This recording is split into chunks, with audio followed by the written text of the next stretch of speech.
नमस्कार। आप सुन रहे हैं द बॉलीवुड रेडियो और मैं हूं आपके साथ आकाश।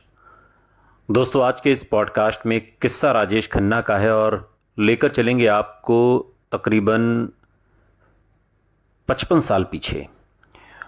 और ये वो दौर है जब राजेश खन्ना अभी सुपरस्टार नहीं बने थे और उनकी 2 फिल्में रिलीज़ हो चुकी थी। ये तकरीबन 56-57 साल पहले आप चलिए, ये साल 1967 का दौर है।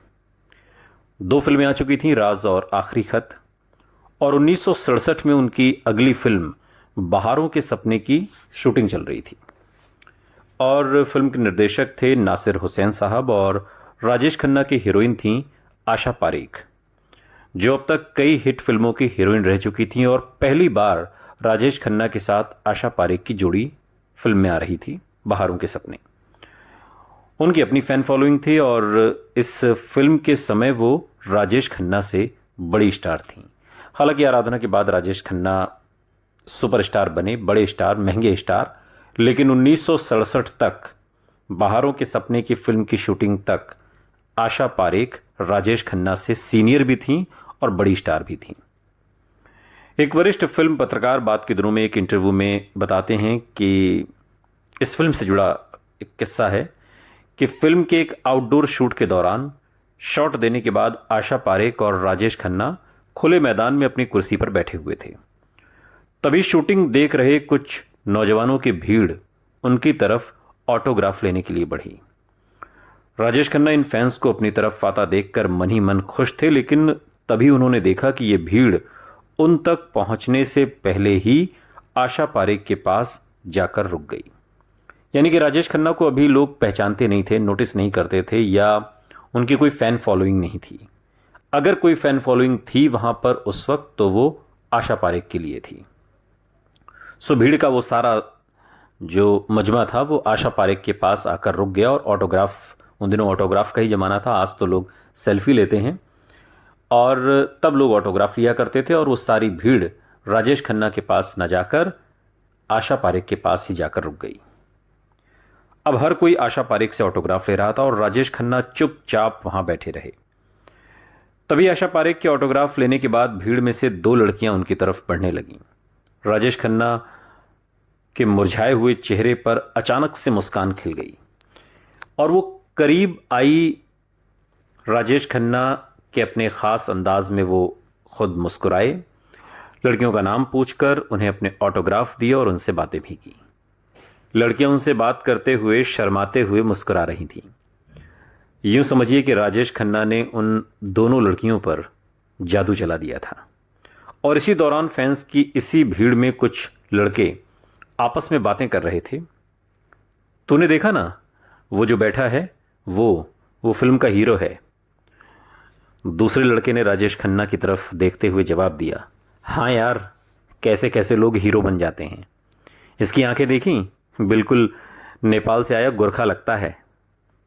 इस बात पर भीड़ में मौजूद कई लोग खिलखिलाकर हंस पड़े।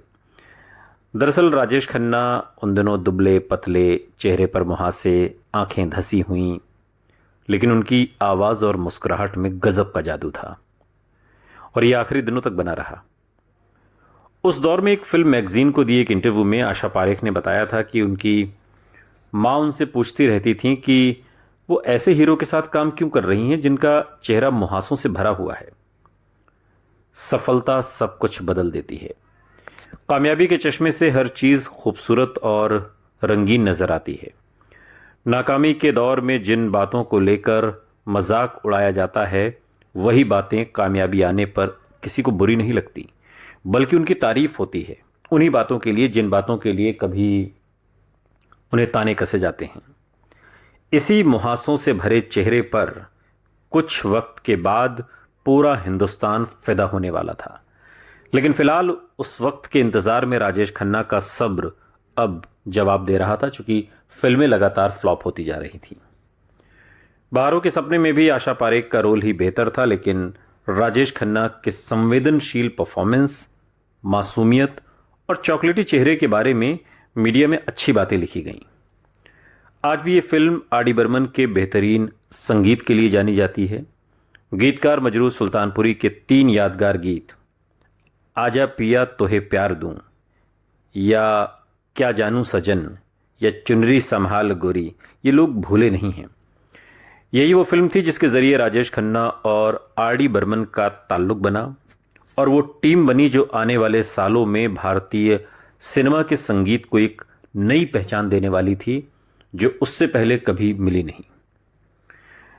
मगर इतने अच्छे संगीत के बावजूद बहारों के सपने का हश्र भी वही हुआ जो राजेश खन्ना की पिछली फिल्मों का हुआ था। एस बालन की औरत भी फ्लॉप रही। ये नाकामी निर्माताओं के सब्र का इम्तिहान ले रही थी, लेकिन राजेश खन्ना के साथ एक अजीब बात होती थी और ऐसी घटना उनसे पहले या उनके बाद शायद किसी एक्टर के साथ नहीं हुई। 4 बड़ी फ्लॉप फिल्में देने के बाद भी निर्माता लगातार उन्हें नई फिल्मों के लिए बतौर हीरो साइन कर रहे थे। पता नहीं क्यों उन्हें राजेश खन्ना पर ऐसा यकीन था कि जो फिल्में पिटने के बाद भी पूरी तरह डगमगाया नहीं था। जो नई फिल्में राजेश खन्ना ने साइन की थी उनमें शक्ति सामंत की आराधना और राज खोसला की 2 रास्ते थी।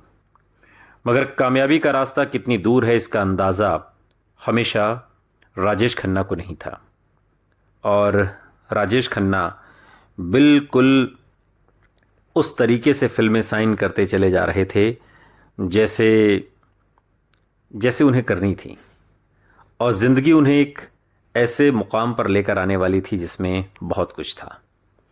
और इसी बीच निर्माता निर्देशक B.R. चोपड़ा भी राजेश खन्ना को चुनने वाले यूनाइटेड प्रोड्यूसर्स की टीम में से एक थे। उनके छोटे भाई यश चोपड़ा भी उन दिनों उन्हीं के साथ काम करते थे और इन दिनों यश B.R. फिल्म्स के लिए धर्मेंद्र, फिरोज खान, सायरा बानो को लेकर एक फिल्म आदमी और इंसान की शूटिंग लगभग पूरी कर चुके थे। बड़े बजट की इस फिल्म के कुछ सीन्स से यश चोपड़ा खुश नहीं थे और उन्हें दोबारा शूट करना चाहते थे, लेकिन मुश्किल ये थी कि फिल्म के हीरोइन सायरा बानो के पैर में चोट लगी थी और इलाज के लिए वो लंदन चली गई। उनके लौटने में अभी कुछ समय बाकी था और यश चोपड़ा किसी तरह इस वक्त का इस्तेमाल करना चाहते थे। और इन्हीं दिनों यश चोपड़ा ने मशहूर नाटककार प्रवीण जोशी का एक गुजराती नाटक देखा जिसका नाम था धूमस। धूमस में मुख्य किरदार उनके भाई अरविंद जोशी, जो अभिनेता शर्मन जोशी के पिता थे, उन्होंने निभाया था। और धूमस अंग्रेजी लेखक मोंटे डायल के नाटक साइन पोस्ट टू मर्डर पर आधारित थी और इस पर 1964 में हॉलीवुड में इसी नाम से एक कामयाब फिल्म भी बनी थी। ये एक रात की कहानी थी जिसमें पुलिस से भागा एक मुजरिम एक बंगले में पनाह लेता है और इस बंगले में एक लड़की अकेली रहती है। मासूम सी दिखने वाली इस लड़की के जाल में वो बुरी तरह उलझ जाता है और अंत में वो लड़की कातिल निकलती है। ये इस फिल्म की कहानी का लब्बो-लुआब था।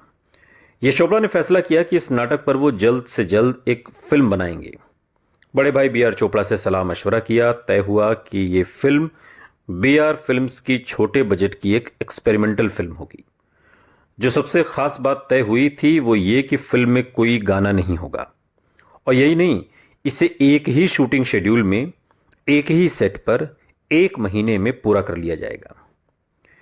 यह काम उस दौर की हिंदी फिल्म इंडस्ट्री की कार्यशैली से बिल्कुल अलग था, क्योंकि उस दौर में प्लानिंग से लेकर फिल्म की रिलीज तक कम से कम 1 साल तो लगता ही था। अब यश चोपड़ा इस चुनौती को लेकर बेहद उत्साहित हो गए और फिल्म का नाम रखा इत्तेफाक। इस फिल्म में यश चोपड़ा के चीफ असिस्टेंट डायरेक्टर रहे रमेश तलवार बाद के दिनों में एक इंटरव्यू में बताते हैं कि मैंने B.R. फिल्म्स ज्वाइन की थी।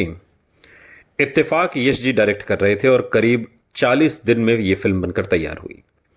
उनका प्लान यही था कि 1 सितंबर 1969 से शूट करेंगे और 10 अक्टूबर को इसे रिलीज कर देंगे। एक ही सेट की ये फिल्म थी पूरी। जल्दी फिल्म खत्म करनी थी तो फिल्म में हीरो हीरोइन भी ऐसे चाहिए थे जिनके पास 1 महीने के खाली डेट्स हों।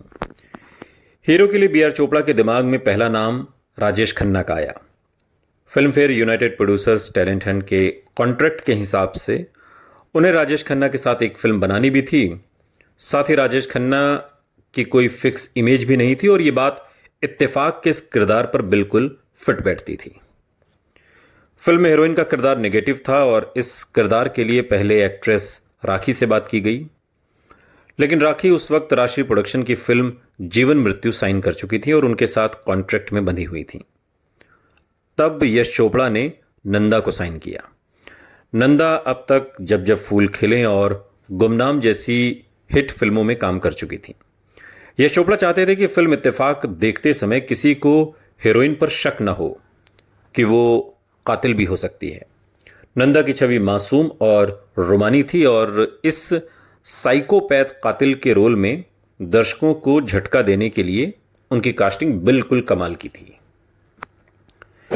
सितंबर 1969 में फिल्म की शूटिंग शुरू कर दी गई और मुंबई के परेल में स्थित राजकमल स्टूडियो में फिल्म का सेट लगाया गया। हर रोज सुबह जल्दी शूटिंग शुरू हो जाती और देर रात तक चलती रहती। शायद 4 फ्लॉप फिल्मों का दबाव ही था कि राजेश खन्ना हर रोज शूटिंग शुरू होने से पहले सेट्स पर आ जाते और अपने सीन्स की रिहर्सल करते।